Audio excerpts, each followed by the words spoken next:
नमस्कार, चुनाव इंडिया का डेटा सेंटर में आपका स्वागत है। मैं हूं अदिति राजपूत। आज हम बात करने जा रहे हैं अजब गजब एमपी की, और आपको लिए चलेंगे एमपी की शूटिंग रेंज में। कौन होगा आखिर यहां पर चैंपियन, कौन कौन होंगे मुख्य शूटर्स, किसका टारगेट यहां पर सेट होगा, कौन यहां पर परफेक्ट शॉट जो है वो लगाने वाला है, इस सब पर हमारी नज़र रहेगी। हम डिस्कशन इस पर करेंगे। तो हम आपको लिए चल रहे हैं एमपी की जो शूटिंग रेंज है, उसमें जो टारगेट है वो 29 का टारगेट है। 29 सीटें हैं यहाँ पर, और टीम जो है, टीम आप देख सकते हैं, टीम बीजेपी में जो 2024 के मुख्य शूटर हैं, प्रधानमंत्री नरेंद्र मोदी, मुख्यमंत्री मोहन यादव, शिवराज सिंह चौहान, ज्योतिरादित्य सिंधिया।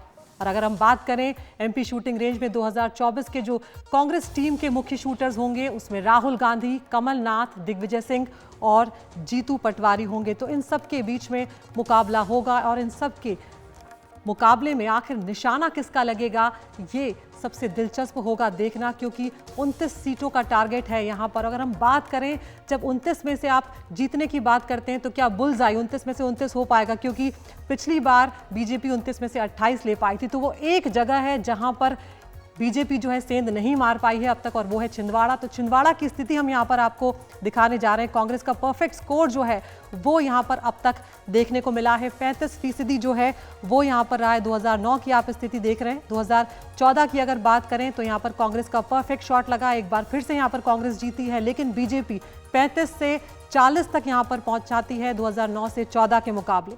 अब अगर हम आपको 2019 की तस्वीर दिखाएं तो यहाँ पर भी कांग्रेस जो है वो बुल्सआई तक पहुंच जाती है, लेकिन यहाँ पर बीजेपी का परसेंटेज जो है वो 44% तक पहुंच जाता है वोट परसेंटेज। तो 2009 से 2014, 2019 में बीजेपी जो है अपना वोट परसेंटेज जो है वो यहाँ पर बढ़ाती हुई नज़र आती है। तो यहाँ पर ये एक अपने आप में बहुत बड़ा फैक्टर जो है वो रहने वाला है। इसी पर हम चर्चा करेंगे। हमारे साथ दोनों खास मेहमान जो हैं वो बने हुए हैं। हमारे साथ अमिताभ तिवारी जी हैं, राजनीतिक विश्लेषक, हमारे साथ मनीषा प्रियम जी हैं, राजनीतिक विश्लेषक।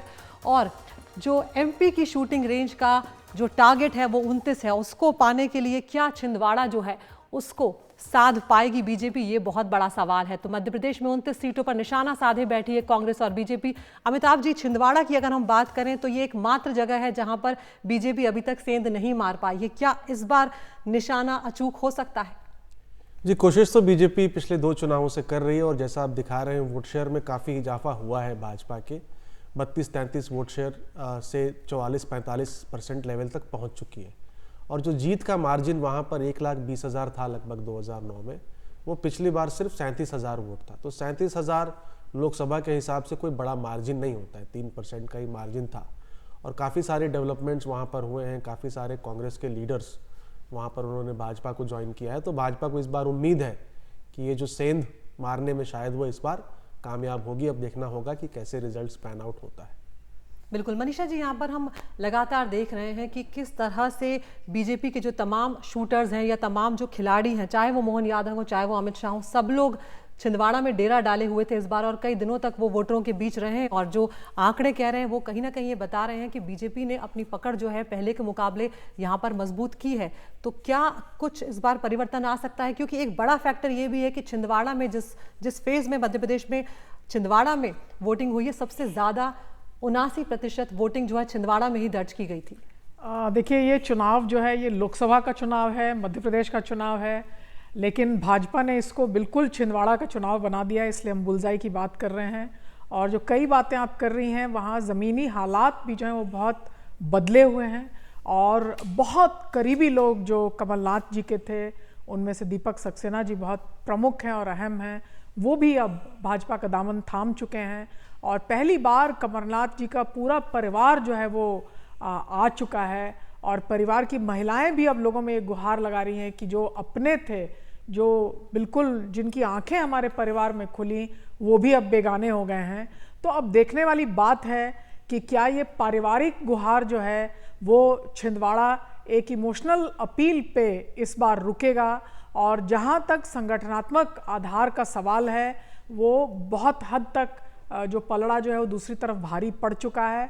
और कमलनाथ जी की लीडरशिप भी जो है वो भी टेस्ट हो चुकी है पिछले विधानसभा के चुनाव में।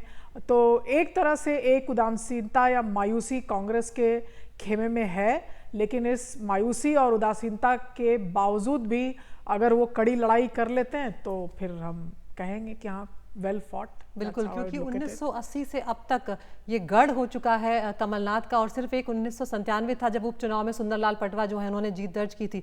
कुछ अगर हम वोटिंग परसेंटेज की यहाँ पर बात करें अब तक की क्या स्थिति रही है, तो हम देख रहे हैं यहाँ पर बीजेपी जो है उसका वोट परसेंटेज जो है इन 29 सीटों पर लगातार 2000 चाहे वो 9 हो, चाहे वो 14 हो, 19 हो, लगातार बढ़ा है। और 2019 में हम देख रहे हैं कि 29 में से 28 सीटें जो है वो बीजेपी जीतती है और 58% वोट शेयर रहता है। और अगर वहीं हम कांग्रेस की बात करें तो कांग्रेस जो है वो यहाँ पर 2019 की अगर हम बात करें तो 1 सीट जीती है और 35% वोट परसेंटेज यहाँ पर कांग्रेस का रहता है। तो यहाँ पर अमिताभ जी ये देखना बहुत महत्वपूर्ण होगा कि क्या, क्योंकि बीजेपी के लिए यहाँ पर खोने के लिए बहुत कुछ है नहीं, कांग्रेस को ही यहाँ पर कुछ करना है। क्या कांग्रेस कोई जोर लगा पाएगी, कोई ऐसी रणनीति बना पाएगी कि कुछ हद तक वापसी कर सके या कुछ सीटों पर कम से कम खींच पाए? ये बहुत बड़ी चुनौती है।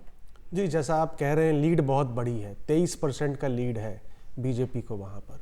कांग्रेस पार्टी को उम्मीद है कि पिछली बार अगर आप देखेंगे तो सिर्फ 2 जातियाँ या समुदाय, दलित समाज और मुस्लिम समाज से उन्हें ज़्यादा सपोर्ट मिला था बीजेपी के कंपैरिजन में। इस बार आदिवासी समाज से कांग्रेस पार्टी को वहाँ पर बहुत सारी उम्मीदें हैं। ये जो 400 मिशन 400 का जो आंकड़े की बात है और बाद में संविधान में जो परिवर्तन की बात है, ये कहीं ना कहीं तक कुछ सीटों में ज़रूर इस बात की जो है वो पैठ बना चुकी है। इसलिए हम देखेंगे कि ग्राउंड रिपोर्ट्स के बेसिस पर मंडला जो एक जहाँ से फग्गन सिंह कुलस्ते लड़ रहे हैं, राजगढ़ जहाँ से दिग्विजय सिंह इस बार लड़ रहे हैं, और छिंदवाड़ा की बात तो हमने करी, और झाबुआ वहाँ से कांतिलाल भूरिया कांग्रेस के पुराने एमपी रह चुके हैं। तो इन 3 सीटों पर और छिंदवाड़ा 4 सीटों पर कांग्रेस को उम्मीद है और ग्राउंड रिपोर्ट्स के अनुसार यहाँ पर एक अच्छी टक्कर देखने को मिल रही है। बिल्कुल मनीषा जी, जिस तरह से हमने देखा था विधानसभा चुनाव में कांग्रेस जो है 40% वोट परसेंट तक लेकर आ गई थी, बीजेपी 58 तक गई थी, 9% का फासला करीब करीब दोनों में हमने देखा था रहा था। तो ऐसे में अगर बात की जाए जो महिला वोटर हैं, क्योंकि अब शिवराज सिंह चौहान नहीं है, मोहन यादव यहाँ पर हैं, और फेज 2 की अगर हम बात करें तो अमिताभ जी 9% तक महिला वोटर जो है उनका मतदान कम हुआ है, तो क्या वो एक फैक्टर हो सकता है कांग्रेस के लिए? बहुत नहीं, ज़रूरी नहीं है कि कांग्रेस तो खींच ले जाए, लेकिन ये फैक्टर ज़रूर है कि महिला मतदाताओं में शिवराज सिंह की पॉपुलैरिटी बहुत ज़्यादा थी और उनकी अपनी एक विश्वसनीयता भी है। तो ये चैलेंज ज़्यादा बीजेपी के लिए है और शिवराज सिंह को उन्होंने बांधा भी है, वो लोकसभा के उम्मीदवार भी हैं, लेकिन वो एक मुख्यमंत्री के रूप में वहाँ देखे जाते थे। तो किस तरह से वो भाजपा उनको बांध के ले आएगी, ये भाजपा के सामने चुनौती है।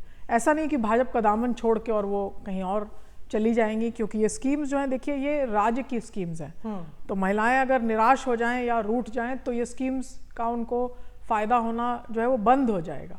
और उनकी आशा भी एक तरह से जितने दिन तक शिवराज सिंह रहे हैं वहाँ, तो वो अब स्टेट गवर्नमेंट से ये डिमांड्स करती हैं। तो महिलाओं को अपने खेमे में बनाए रखना वो एक बहुत बड़ी बीजेपी के लिए भी चुनौती होगी। और क्या वो जो नेतृत्व का परिवर्तन हुआ है मध्य प्रदेश में शिवराज सिंह के बाद मोहन यादव आए हैं, क्या वो स्वीकार्यता उनकी है, क्या महिला वोटरों में उनके प्रति वो सहानुभूति है या कोई नाराजगी है, उसका असर कितना होगा वो देखना काफ़ी दिलचस्प होगा। तो फिलहाल डेटा सेंटर में हम एक छोटे से ब्रेक के लिए यहाँ पर रुक रहे हैं, फौरन हाजिर होते हैं।